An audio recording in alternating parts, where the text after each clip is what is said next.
Gentlemen, it's day, ich habe es jetzt nicht zählt, auf alle Fälle, der vorletzte Tag hier in Liverpool heute. Gestern war Matchtag, ja. Liverpool gewann 1:0 gegen West Ham, die erste Hälfte war toll, die zweite war naja so lala, aber dafür hat sie alles gegeben. Also ein Effort, den West Ham bekommen hat, vom VAR zugesprochen, den aber der Alisson Becker gehalten hat. David Nunes hat in 22 Minuten das Siegestor geschossen und ja, wir haben gewonnen. Ja, und wieder eine geile Atmosphäre. Es ist ziemliches Chaos da oben dann noch im Match, aber das ist ja meistens überall rund um die Stadien. Da natürlich noch einiges mehr, weil das ist ein kleiner Stadtteil da oben, also ein kleiner Bezirk, Wohnbezirk eigentlich Enfield. Ja. Da haben sie ein Stadion hingebaut, wo 53.000 Leute reingehen und das war gestern gesteckt voll. Und da musste man mal wieder zurückkommen. Also das ist dann nicht so schlecht.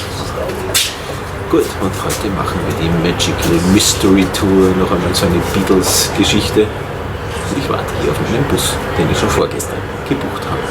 Heute ist richtig klassisch englisches Wetter. Es ist neblig, Hochnebel. Das ist so dabei, Regen, Nebel, ist alles dabei. Also praktisch alles klassisch. Und Fisch und Chips habe ich gestern auch gegessen, also nicht, dass ich mal wieder was Neues aufpassen muss.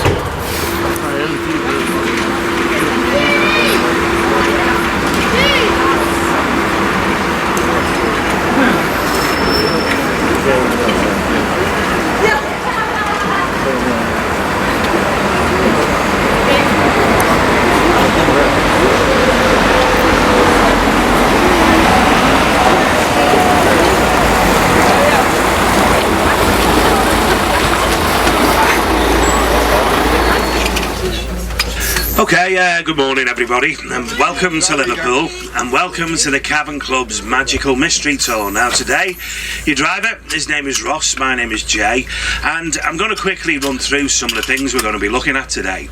Obviously, the likes of the houses where the guys used to live. We'll be looking at Penny Lane, Strawberry Fields, St Peter's Church, McCartney's Music School. There really is a lot of places in quite a short amount of time. Now we're going to be making 4 stops along the way, so plenty of photo opportunities for everybody. We'll be stopping on the corner of Penny Lane by the famous street signs. We'll be stopping at Arnold Grove, the birthplace of George Harrison, Strawberry Field, and also the McCartney family home. Now along the way there's lots of stories to share with you. I'm also going to be playing some music for you all as well. Any questions, any queries along the way, just come and see me at any of the stops and I'll try my best to help you. Couple of things you could maybe do for me and for your fellow passengers. Please try not to talk into your mobile phones. It's just so the people who are around you can actually hear the commentary. If you need to translate or talk about what pub you're going to go to a bit later on, try and do that when the music's playing. Again, it's just so the people who are around you can hear the commentary. So just sit back, relax and enjoy the ride, folks. Thank you.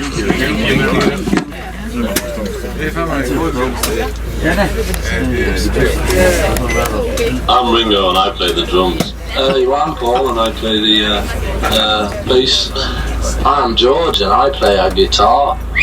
I'm John and I too play guitar. Sometimes I play the fool. Okay, now we're going to start off by taking you all way back to the mid-1950s. In fact, 1956. When John Lennon and a group of his high school friends, they decided to start a skiffle rock and roll band off. In this country, during the mid-1950s, a lot of young people, they were getting very much disillusioned with the likes of big band music and even jazz music to a certain extent, and the new craze that was sweeping the nation was skiffle music. John Lennon and his friends, they were listening to music by the likes of Lonnie Donegan, Eddie Cochran, Gene Vincent, Buddy Holly, and of course the King, Elvis Presley. Now, John and his friends, they went to a high school and it was called Quarry Bank. And at Quarry Bank High School, they had a school song. One of the lines in the school song was "Quarrymen, old before our birth." So that's the reason why John Lennon called his first band the Quarrymen. In 1957, at a church garden fete at a garden party in Woolton Village, a place we'll be looking at a little bit later on, John Lennon met for the very first time Paul McCartney. By 1958, Paul McCartney had introduced his high school friend to John. His name was George Harrison. Now, George, he was only 14 years old at the time, John Lennon. He was 17 years old. And John, you know, he thought it terribly uncool to have a 14-year-old kid in his band.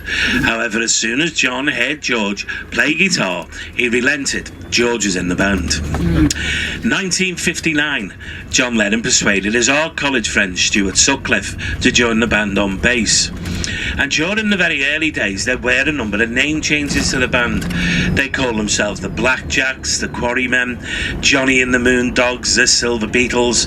But by 1960, the band had evolved into the Beatles. And in August 1960, Pete Best joined the band on drums, and off they went to Hamburg, Germany, for the very first time.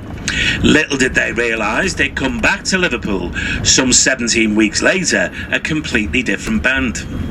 Now, unfortunately for Pete Best, it wasn't to last too long. In August 1962, he was called into Brian Epstein's office, the Beatles manager. He was told he was no longer required for the band. Now, Pete Best, of course, he was absolutely devastated, and so were a lot of the local fans here in Liverpool. Fights broke out at the Cavern Club. George Harrison was given a black eye by one of his own fans, and there were demonstrations down Matthew Street. And the Beatles, they were subject to chants from their fans. The chant was Pete forever, Ringo never. And on the 18th of August 1962, in Hume Hall, Port Sunlight Village, on the opposite side of the river here, Ringo Starr played for the very first time as an actual Beatle. You know, it didn't take long at all for the local fans to take to Ringo with his rock-steady drumming, his hi-hat, his four-to-the-floor bass drum, and let's not forget Ringo's very famous personality. Okay, now you're going to notice very, very shortly, coming up on the left-hand side of the bus, that we're going to be passing row after row of streets, all the houses they've recently been renovated. Now, the locals, they call them the Welsh streets on the left-hand side, because they've all got Welsh names. They were built by North Wales builders. Now, the local authority, they wanted to demolish these houses on the left. They wanted to build ones like over on the right. They said it was going to be more cost effective to demolish and rebuild and have to renovate every single one of them. However, there's been a problem. Number 9, Madryn Street, the birthplace of Ringo. So for well over 10 years, there was an ongoing campaign to try to save that house. You know, that campaign, it put the project at a complete standstill. And it really was only about 7 or 8 years ago we discovered the houses would be saved, and as you can see, done a pretty good job on renovating them. But if you look to the left-hand side here, now this is Madryn Street. Take a look out for the 5th door down on the left-hand side of the street. Now that one there is number 9. And on the 7th of July, 1940, Ringo was born inside the house. Now that, of course, makes Ringo the oldest member of the band. He was 3 months older than John Lennon.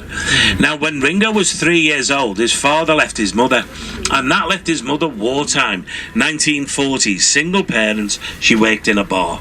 She could no longer afford to pay the rent on the 3-bedroom house, so she had to move 150 yards around the corner to a 2-bedroom house, coming up here on the right-hand side. Look to the right, you see John Culshaw's Ringo mural. Aside from that, there's another little street called Admiral Grove. Halfway down, right-hand side of the street, look out for the pink and white house. That one's number 10. That's the place where Ringo lived from when he was 4 till he was 23 years old. Also here, if you look closely, at the gold lettering above the central window of what used to be a pub, it tells us that this building appeared on the sleeve of Ringo Starr's first solo album, Sentimental Journey. Okay, so we will very shortly be arriving at the first of our 4 stops. Opportunity number 1, this, stretch your legs, get some fresh air, and on this occasion, get your photograph taken by one of the famous Penny Lane street signs. Now, there is 2 signs on either side of the road at the end of Penny Lane. That's why we stop there. It saves you having to queue or line up and just use one sign. Now, there are a couple of things to be wary of. You know, there's going to be cars turning left and right. There's also a small bicycle lane there, and believe me, they won't stop for you. So take care, be mindful of the traffic on the corner of the street. You'll also notice on the corner, by the way, big sports field in a school, Liverpool College. It's one of the several schools that the Beatles manager, Brian Epstein, attended. This was actually the 6th of a total of 8 different schools that he went to. But Penny Lane, the actual street, just a few yards ahead of us, stairs on the left-hand side, approximately half a mile long. Quick 5-minute photo stop this, guys. We don't walk up and down Penny Lane. When you've had your photograph taken, please make your way back to the bus.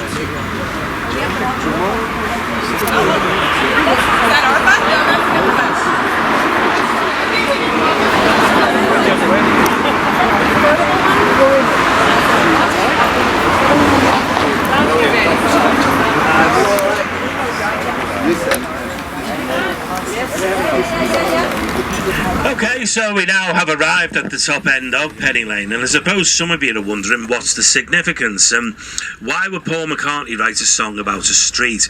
You know, John, Paul and George, they all lived approximately a mile or so away from here, the top end of Penny Lane, but they did all live in different directions.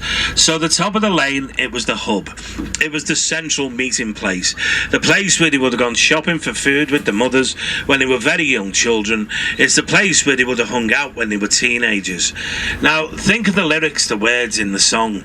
Behind the shelter in the middle of the roundabout, a pretty nurse sells poppies from a tray.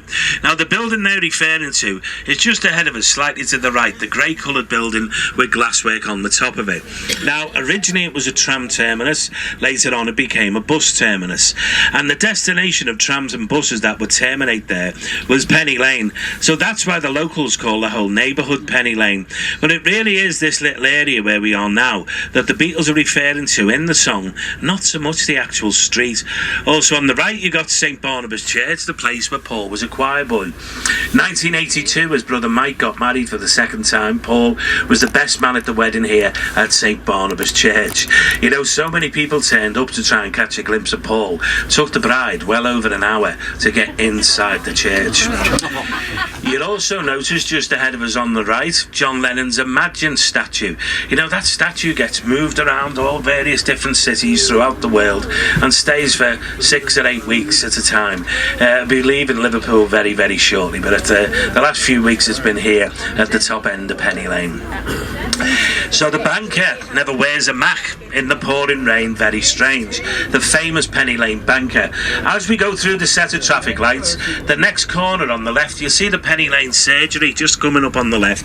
It is still actually my doctor's surgery, but it used to be a Barclays Bank just here. 3 shops beyond that on the bend, you got Tony Slavin, the barber shop, the famous Penny Lane barbers. Basically, what the song is all about. The song's about the various different local people coming in and out of the barber shop. Originally it was an Italian barber. His name was Bioletti. Old Harry, he lived above the barber shop. Now, coming up ahead of us this time on the right-hand side is the second road on the right. It's called Newcastle Road. And if you look up Newcastle Road, the 5th door, left-hand side, number 9, Newcastle Road, the next road on the right here. Now, this is the place where John Lennon was not only conceived, it's also the place where he spent the first 5 years of his life living at that address. It was originally the Stanley family home, Julia's mother and father's house. Now, the house had sold about 10 years ago now, and it was auctioned off at the Cavern Club. A mysterious American bidder, thought to be the Lennon estate, paid £480,000 for the house. Now, the true market value at the time, £150,000, so quite a premium to pay. But we will of course be looking at John's house a little bit later on. So we've just come out the Mossley Hill, Penny Lane area, and we've now come into a district called Wavertree. Now, on the 25th of February 1943, George Harrison was born at number 12 Arnold Grove. When George lived here, there were 4 children, mother and father, 6 people, only 2 bedrooms. When George lived here, the house did not have an internal bathroom. There's a toilet outside in the backyard. So George and his family, they would have grew up having a tin bath in front of a coal fire. Now, George had complained that it was cold in the house during the winter. He used to say that there was often ice on the inside of the windows. I'll tell you a little story, you know, a lot of famous people, particularly rock stars, when they're away on tour and they're travelling, checking in and out of hotels, they don't check in using their real names. They always use a pseudonym, because people get to hear that a certain band is staying to a certain hotel, and for obvious reasons, they don't want people ringing up saying, could you put me through to George Harrison's room? So they'll always check in under a pseudonym. George, he'd always check into a hotel under the name Arnold Grove because it was the place where he was born. It was the street where he lived when he was a kid. So it will be the second of our stops, and you will notice here it really is a very small, private, residential street. You know, real people with real lives, they live in the street. It's not a Beatles theme park. We do like to be respectful to the local residents here. Now, the house, it's number 12. The sixth house down on the right-hand side of the street. It's got a white door. It's about halfway down on the right-hand side of the street. You know, a very common question people often ask me when we come to Arnold Grove, when they look at the street sign. Little sign underneath it says unadopted. A lot of people ask me the question, what does unadopted mean? Well, it's similar to private road. It means the council don't fix the road services. The residents are responsible themselves, but it's no longer unadopted, by the way. It's just a very old sign that's never been taken away. Apparently there's 40,000 unadopted or private roads left here in England. So we're going to be getting off the bus again here, just ahead of us on the left. There is a little alleyway. We're going to have a walk along there. So it's number 12, Arnold Grove, the birthplace of George. So unadopted, it doesn't even have a street sign. Yeah, not even a street sign. Yeah.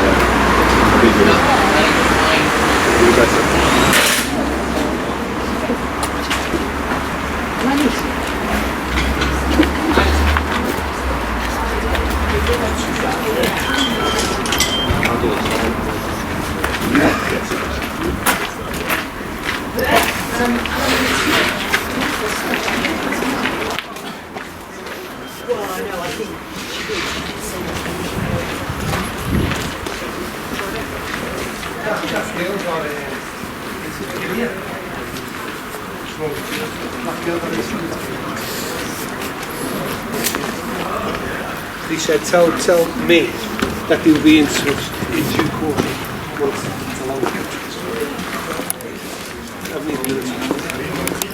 You wonder why Eine war nur Metall. Ja, en med bider. How tänk det? How tänk det?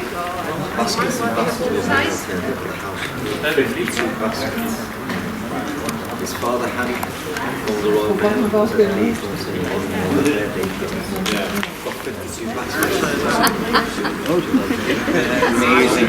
It's artist. Artist's work. Yeah. We need £100,000 donation. No, this was in the 70s when Oh, he was... okay. I was wondering, I was like,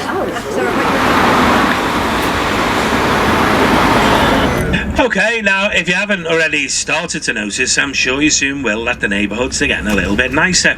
I suppose the further south you go in Liverpool, more sort of middle-class type of neighbourhoods they become. And we are now making our way out to a very nice part of the city. It's called Woolton Village. You know, way back in the 1940s and 50s, Woolton Village, it was very much detached from Liverpool city centre. But as time goes by, the city spreads out, and now Woolton Village is just one of the many leafy suburbs we got here in Liverpool. But in Woolton Village, you've got the place that I describe as being the holy grail of the Beatles trail.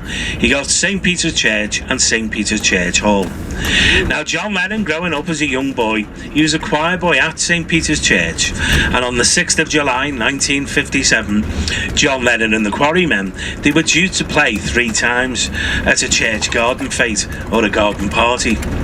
Now, John and Paul, they had a mutual friend, a guy called Ivan Vaughan. Ivan Vaughan grew up at the back of the house where John lived when he was a kid. Ivan Vaughan, coincidentally, he was born on the same day as Paul McCartney. Now, Ivan Vaughan had an idea that these two guys should meet, and boy was he right. So he invited 15-year-old Paul McCartney to go and watch John and the Quarrymen play. So on the actual day, they were due to play 3 times. It was twice in the afternoon on the field at the back of the church, then again early evening across the street inside the church hall. Now, at the bottom end of the church hall, there used to be a very big stage. And on the left-hand side, there were steps leading up onto the stage. Now, John Lennon's standing on the steps with his guitar in his hand. Paul McCartney and Ivan Vaughan walked in. Ivan introduced Paul to John, and Paul told John how much he enjoyed listening to the music across the street. He then said to John there's a problem with his guitar, it wasn't tuned properly. Now John, he wasn't particularly happy being told this by a guy 2 years younger than him, so he gave the guitar to Paul McCartney. McCartney sat down on the steps of the stage. He turned the guitar upside down because of course he's left-handed. He tuned the guitar and he played and sung 2 songs. He did an old Eddie Cochran number called 20 Flight Rock, which just happened to be John Lennon's favourite song at the time. Now John, he was really impressed with this McCartney guy because not only did he know the lyrics of the song, he also knew the guitar riffs as well. He then did Gene Vincent's Bebop-A-Lula, and at the end of Bebop-A-Lula, the church hall, it was rocking. All the young people, they were clapping and cheering. They thought it was fantastic, all wondering who this McCartney guy was. You know, on this particular day, not a lot of people in the village knew Paul. He did live a little way from here, and on this day, it was the day before McCartney's father's 55th birthday. His mother hadn't long died, and you know, back in those days when you're 15 years old, your father tells you, I want you home at a certain time, you were. It's not like it is now. So McCartney, he gave the guitar back, and off he went home. Now the story is Paul was back in the village some 10 days later. He bumped into Pete Shotton, one of the quarrymen. Now Pete told him that John was really impressed with him, wanted to know if he wanted to join the band. McCartney, he said yes. The rest, I suppose, is history. You know, they're really proud at St. Peter's that the first meeting of Lennon and McCartney, it took place inside the church hall, and they still say to this very day at St. Peter's that it was actually in our church hall. It was the place that changed the face of music forever, and you know, they're certainly not far wrong. And again, just to remind you, on the 6th of July 1957, that's the place where Lennon and McCartney first met. So after the cottages, right hand side, second building at the back there is the church hall. And of course, up ahead of us on the left, you have got the church in its cemetery. You know, in 2009, I fronted a campaign and I got 2 gravestones restored in this cemetery. One of them was a guy called George Toogood Smith. Now, he was John Lennon's uncle. He was also Aunt Mimi's husband. Now, the other gravestone I got restored here at St. Peter's is the gravestone of Eleanor Rigby. There is actually an Eleanor Rigby buried here at St. Peter's. Actually, it's the one the guys are looking at now on the left-hand side there. Okay, now you're all shortly about to realise that John Lennon, the working-class hero, he lived in the nicest house in the nicest neighbourhood out of all of the Beatles. I suppose if any of the Beatles were true working class heroes, it certainly would have been Ringo or George. Now, to live in a house like this one, especially back in the 1940s, it would have been pretty well to do. Now, the house, it's 251 Menlove Avenue. It's called Mendips. In 2002, Yoko Ono, she bought this house, donated it to the National Trust. So the National Trust now own 2 of the 4 Beatles houses, both John Lennon's and also Paul McCartney's. Now, if you look closely at this house, you'll notice underneath the big bedroom window there that there is a blue plaque. And it's the only one of the Beatles houses that's got a blue plaque. Now, the reason for that, blue plaques are put there by English Heritage. And in order to get a blue plaque off English Heritage, not only have you got to be dead, but you've got to be dead for 20 years. Apparently, the thought process is, if you're still famous 20 years after your death, then you deserve a blue plaque. Makes sense to me, I suppose. But that now, of course, entitles George Harrison to his blue plaque. On the 29th of November last year was 20 years since George had died. It makes you ask the question, why hasn't George got a blue plaque? Well, English Heritage, in all their wisdom, they made a recent decision not to put blue plaques up anywhere else outside of London because of the cost. Now, how ridiculous is that? If anybody deserves a blue plaque, it's certainly George Harrison, isn't it? But anyway, back to this house. John, he lived in the house between 1945 and 1963. So from when he was 5 till he was 23 years old. So that means John lived in the house for a total of 18 years. It also means that John lived here longer than he ever lived anywhere else. Now, if you notice the small bedroom window on the left-hand side, that was John Lennon's bedroom. Directly underneath that window, there's a small porchway and a black door. Now, that's the place where John used to practice playing his guitar. His Aunt Mimi used to complain about the noise. She used to put him there in the porchway. Now, John, he said he didn't mind. He said the acoustics were very good inside the porchway. But it's famously in that porch, his Aunt Mimi once said to him, she said, "It's all well and good, this guitar thing, John, but you're never going to make any money out of it." Well, in 1965, when John became very rich and very famous, his aunt was getting pestered, bothered and mithered by Beatle fans when she was living in this house. You know, people, they were coming from all over the world, just like they do now, to see where John Lennon lived. So enough was enough, and he decided to buy his aunt a new house. And he bought her a house in the south coast of England, Poole in Dorset, overlooking the harbour, an area called Sandbanks, some of the most expensive real estate in the world. Now, John, he bought the house for his aunt, but he actually never told her about it. He pretended he was going to take her there on holiday for the very first time. And John took her down there, and he pre-arranged for a special plaque to be put above the fireplace. He carried his suitcases through the front door, and Mimi went to read the plaque. The plaque said, "It's all well and good, this guitar thing, John, but you're never going to make any money out of it." It was something, you know, he never ever let her forget. Back in those days when he was away on tour, he'd write letters home to his aunt, and he'd often remind her of the words she once said. Now, the next place we're going to take a look at, going to be our next stop as well, the McCartney home, is next.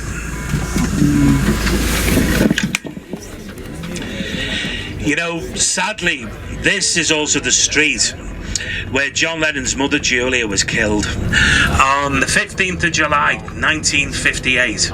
John, he was only 17 years old. You know, Julia, she came out the house there and she was making her way to the bus stop on the opposite side of the road. She was going to get the bus down to Penny Lane.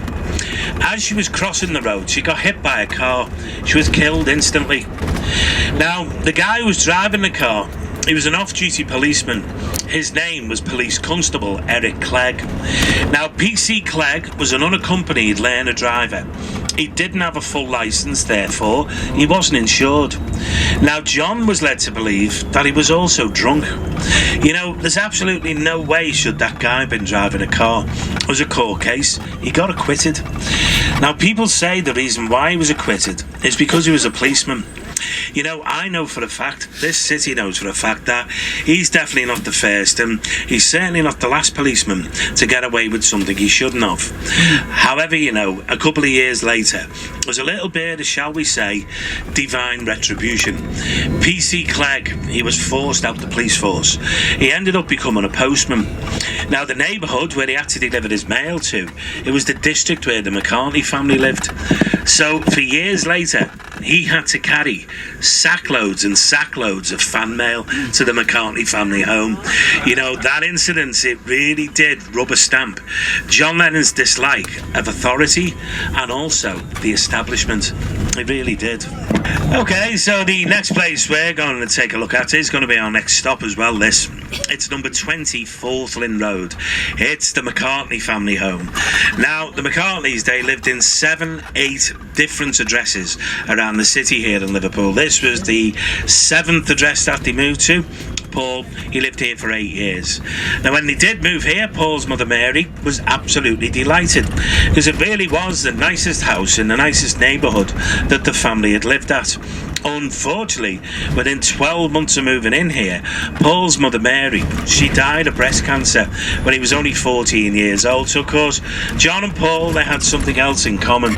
They both lost their mothers when they were teenagers. Now, the National Trust, they acquired this property themselves in 1995. The reason why? It's historic significance. You know, after John met Paul, this is the place they'd often come. They'd sit in the living room, practice playing the guitars. Been said that there was up to 100 songs were written here. Of course, not all of them songs actually made it to vinyl.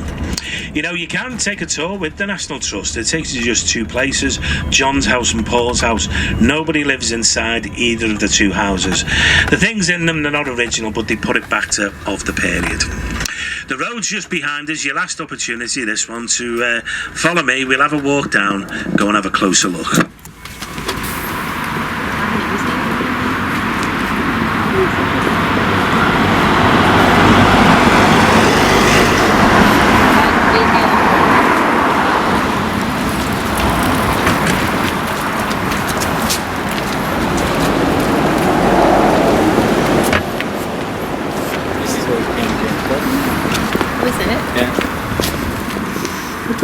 It's great.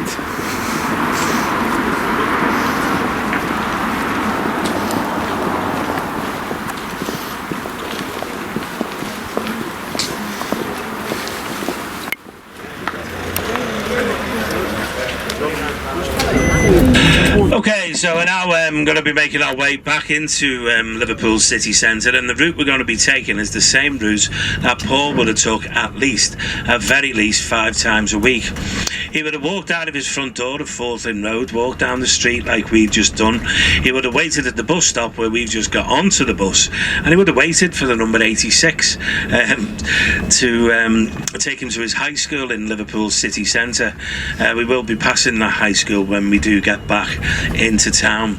You'll also notice coming up ahead of us here, another quarter of a mile or so, we're going to go past the Penny Lane area again. Obviously we're hitting it from a different direction, so take a look out for one of the old banks, the shelter in the middle of the roundabout. Look in between the two to the right, and you see the Penny Lane barber shop again. You know, lots of names get bandied around about who deserves the accolade of being the 5th Beatle.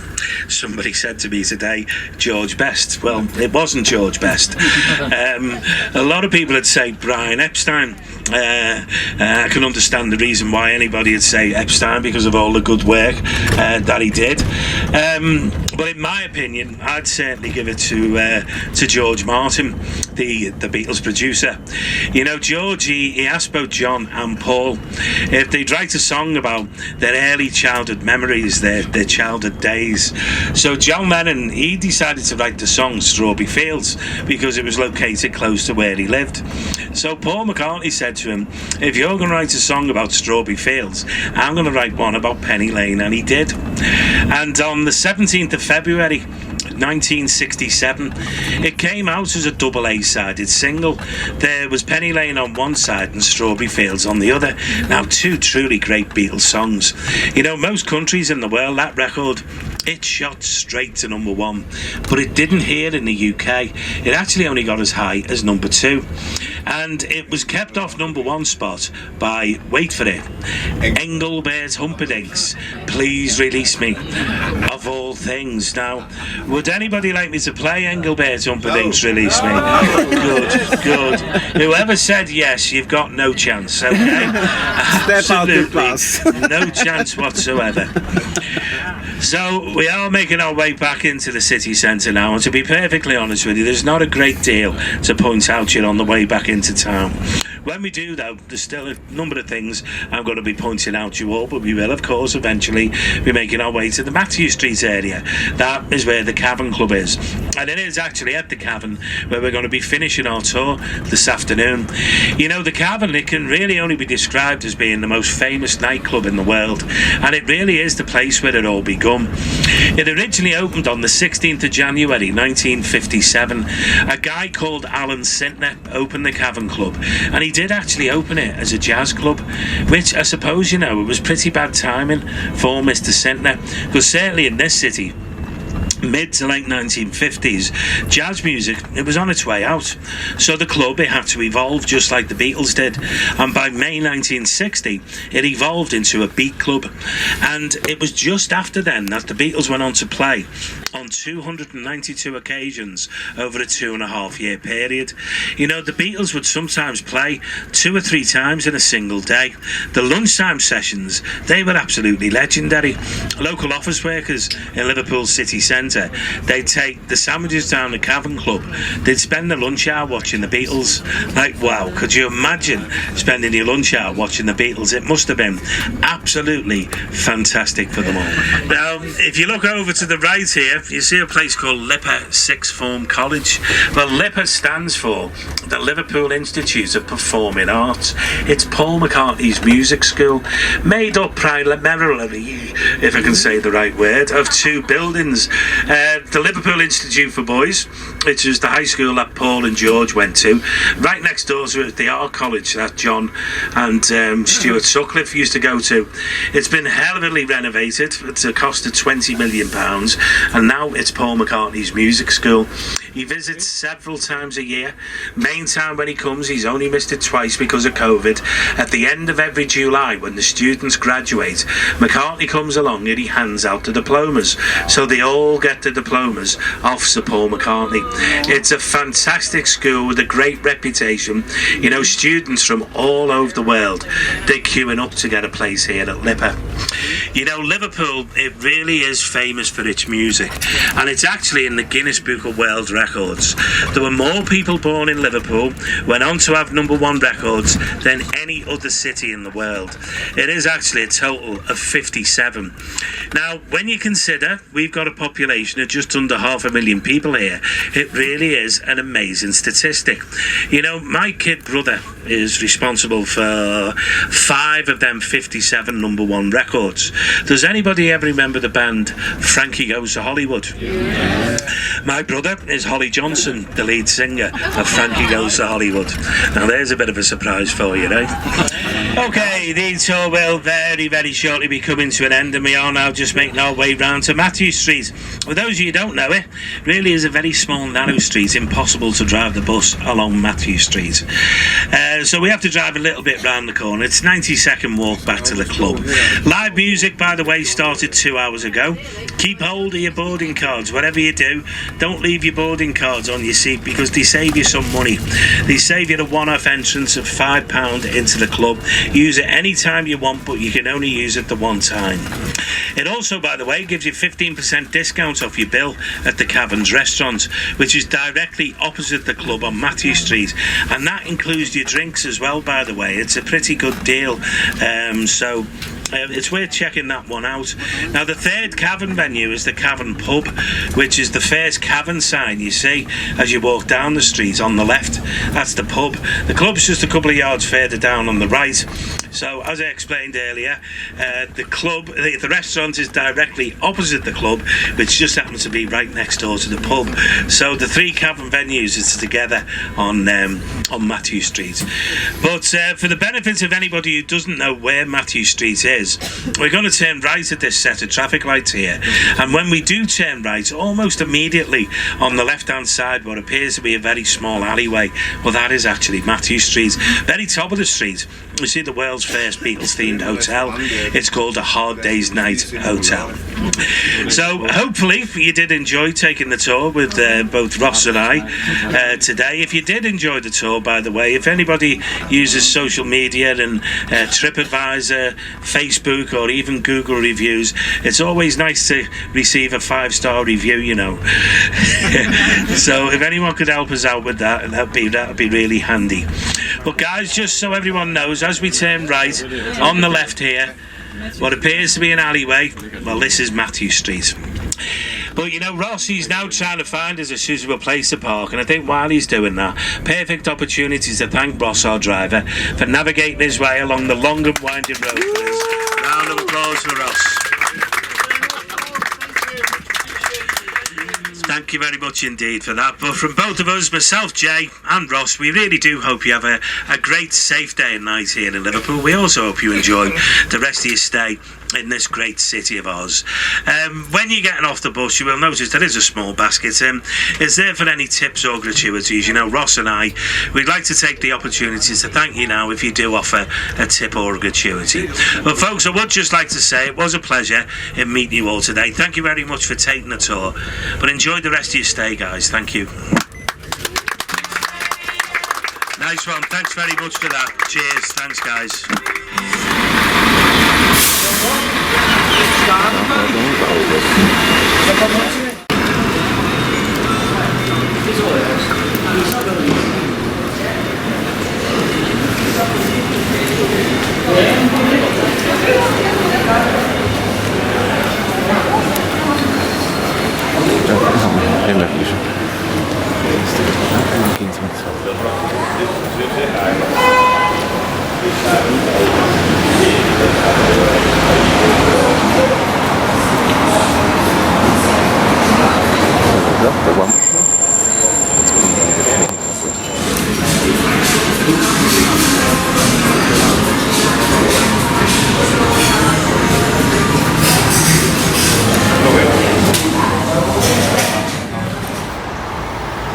So, Birkenhead-Tunnel, da hinter uns. Das ist einer von den 3 Tunneln, die unter dem Mersey River entlang auf die andere Seite, an das Wirral Island darüber gehen. Gehört scheinbar nicht zu Liverpool, weil es eine andere Gegend ist. Weil sie da auf der Herüberseite, wo man rauskommt, die Leute in Liverpool begrüßen. Der Tunnel kostet für ein normales Auto 2 Pfund Maut. Scheinbar elektronisch, weil da gibt es zwar noch eine alte Mautstation da drüben, aber die ist nicht mehr in Betrieb. Also ich schätze, das wird alles schon elektronisch gemacht. Wieder das messen wahrscheinlich mit irgendwelchen Sensoren, die ich da jetzt noch nicht erkannt habe, aber die sind halt oft sehr versteckt. Und in diese tiefe Röhre geht es dann tief unter dem Mersey rüber auf die andere Seite. Da ist noch ein Theater wegen einer Baudrücke. Tja, ich sage jetzt nichts mehr dazu. Queen Square, Liverpool.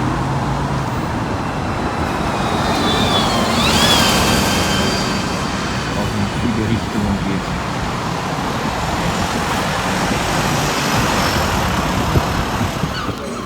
Das ist der Stadtstore, also der kleinere, also der Stadtstore. Das sind zwar riesige Stadien, aber das ist auch zentral und überschaubar.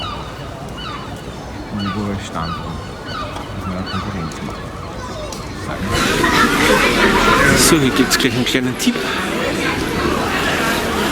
für alle, die nach Liverpool kommen wollen und dieser Mersey Ferry fahren wollen.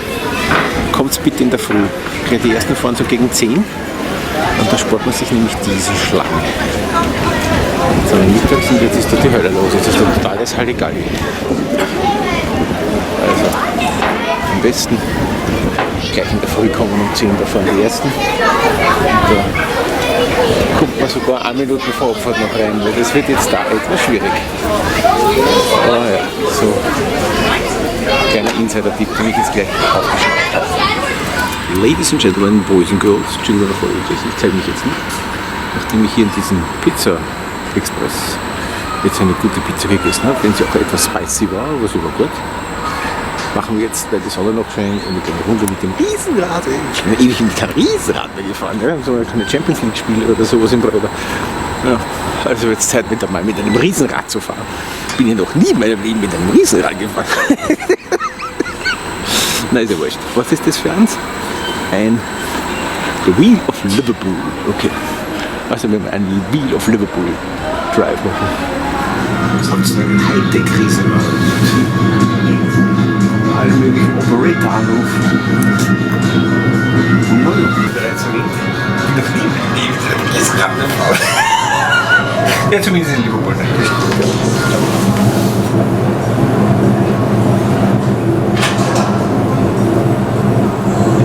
Ja, oder nicht so groß wie noch oben sitzen. So.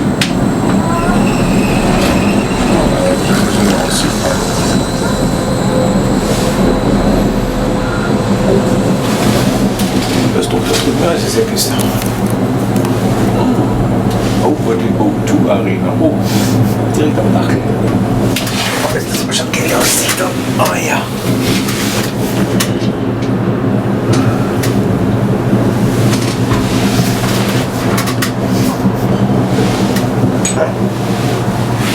Das schwankt und es wankt.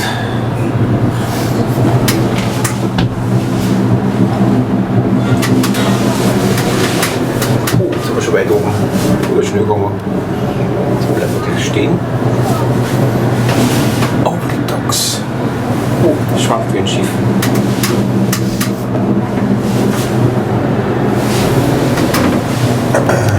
Einmal flying around the Liverpool. Commentary gibt's gar keinen.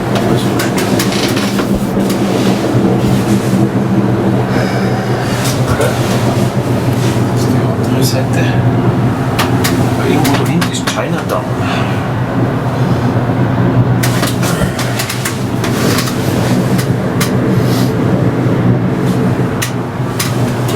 Mal einen Schwenk mit dem Kamera.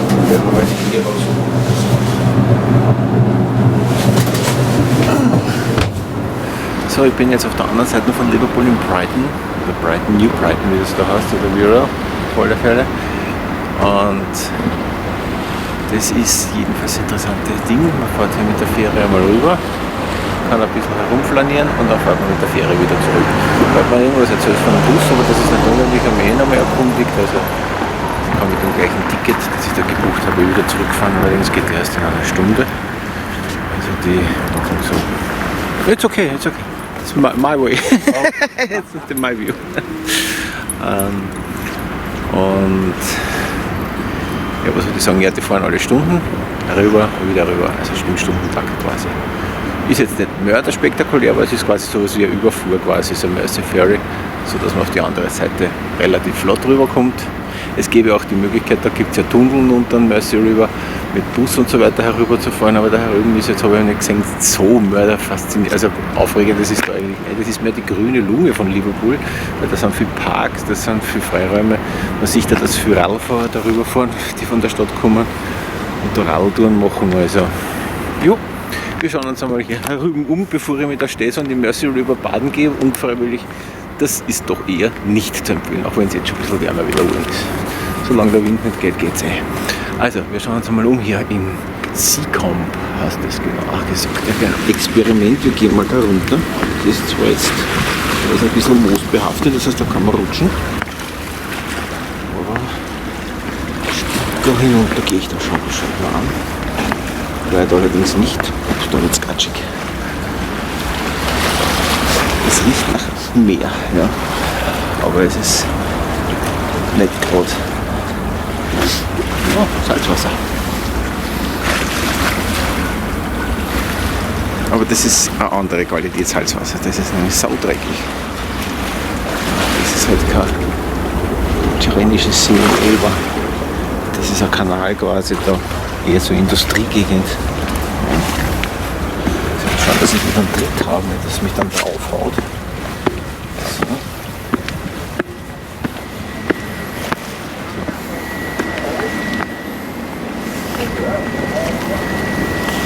Ja, bewahre slippery, das steht ja schon. Also wenn es was typisch Englisches ist, das da gibt's glaube ich nicht. A playground for the children, football field, old houses, great old houses. Yeah.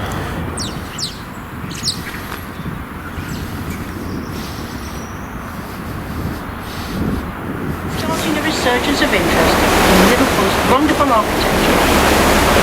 Threatened with demolition for years, it was restored in the 1980s, and the Royal Albert Dock has become one of the country's favourite tourist attractions. The large white and glass construction that you can see behind and to the left of the Albert Dock is one side of the Liverpool One, an innovative £950 million urban regeneration project at the heart of the city centre. This development, covering 42 acres and utilising the existing Liverpool streets, is home to the very best retail brands, residential and leisure facilities. To the left of of the beautiful buildings known as the Three Graces, which together form one of the most majestic and famous waterfronts in the world. On the right is the Port of Liverpool building with its impressive copper dome. Opened in 1908, the design came from a rejected competition entry for the Anglican Cathedral. In the middle stands the Cunard building. Built in 1914, the building was designed in the style of a 16th century Italian palace and was once the offices of the famous shipping line owned by Samuel Cunard, who operated the first regular transatlantic lines between Liverpool and New York in 1840. Other famous shipping companies followed, such as the White Star Line, owner of the Titanic, and the Blue Star Line. Their magnificent liners berthed along the famous Prince's Landing Stage, which was for many years the longest floating landing stage in the world. It was from here that over 9 million emigrants passed through Liverpool between 1830 and 1890 on their way to a new life in America. We hope you've enjoyed your cruise and look forward to welcoming you aboard again soon. Tell us about your day and share your pictures with us on Facebook, Twitter and Instagram by searching and following @Mersey Ferries.